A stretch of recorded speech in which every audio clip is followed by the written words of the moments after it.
فلسطین کے لیے اسلامی تعاون تنظیم کا ہنگامی اجلاس، ریاض جائیں گے ابراہیم رئیسی۔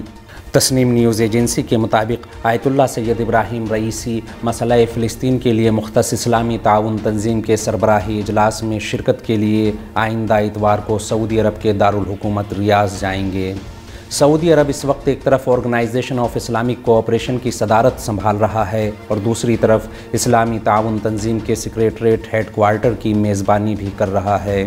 پیر کے روز اسلامی تعاون تنظیم نے social network site X پر اپنے آفیشیل اکاؤنٹ سے اعلان کیا کہ اسلامی کانفرنس کے موجودہ صدر کی حیثیت سے مملکت سعودی عرب کی دعوت پر اس تنظیم کا غیر معمولی اجلاس 12 نومبر 2023 کو ریاض شہر میں منعقد ہوگا، جس کا محور مسئلہ فلسطین ہوگا۔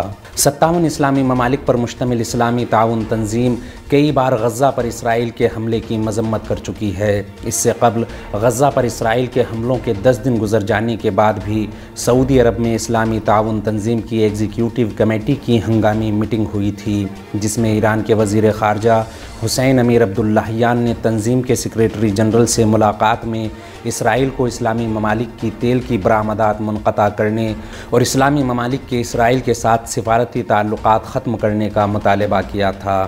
غور طلب ہے کہ ایران اور سعودی عرب کے درمیان گزشتہ 7 برس سفارتی تعلقات منقطع تھے۔ دونوں ممالک کے دوبارہ تعلقات بحال ہونے کے بعد یہ پہلا موقع ہے جب ایرانی صدر سعودی عرب کا دورہ کریں گے۔ اس خبر میں فی الحال اتنا ہی۔ قومی، بین الاقوامی اور عالمی اسلام کی اہم خبروں سے باخبر رہنے کے لیے ولایت نیوز سے جڑے رہیے۔